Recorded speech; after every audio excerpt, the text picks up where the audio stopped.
on Thursday, a ceasefire was announced between Israel and Hamas. This follows days in which over 70 rockets were launched from Gaza and into southern Israel, along with Israeli airstrikes killing Hamas militants. Despite the truce, residents of the Israeli south are still shaken up from this week's attacks. In the last few days, we received a telephone call, an urgent telephone call, 7:30 in the morning, that there is a big missile attack. Netiv Ha'Asara, one of our settlements, got a big portion of missiles coming into the place, around 20 to 30 missiles. And because of it, lots of people became under anxiety attacks and stress.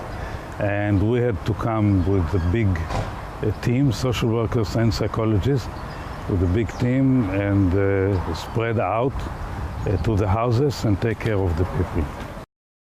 This home is one of the locations which were hit over the last few days. It is now being repaired so that the families can return to their everyday routine. We took a full barrage of Qassam rockets from Gaza. And as you can see from the evidence, we took a bad hit.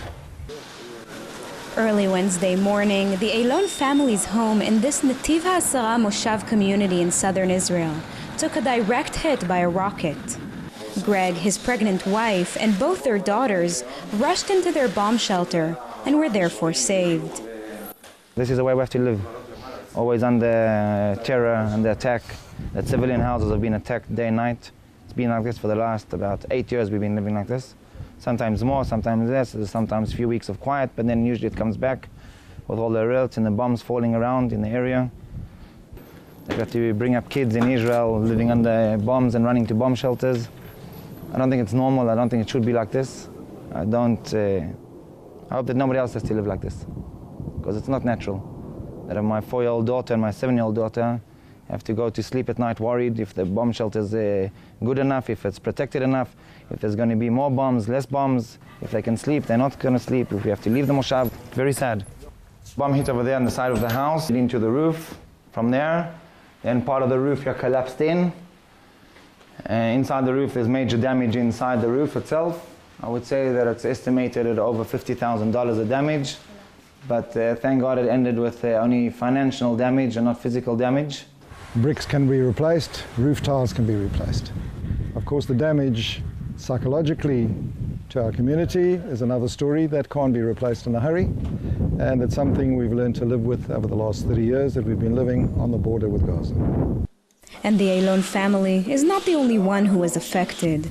Social workers and medical staff were called on site to treat about 30 families who were impacted with trauma and anxiety, which can at times be more severe than physical injuries. Living under rocket attack for so many years can make the people weaker and weaker, and they have mental problems, and this is much, much more worse than physical problems. Because a physical problem, you can get over it, but mental problem, it's difficult to get over it. It's your mind, it's your soul, it's inside you. You think about it all the time. You have syndromes that come out, and you get a physical illness because of it.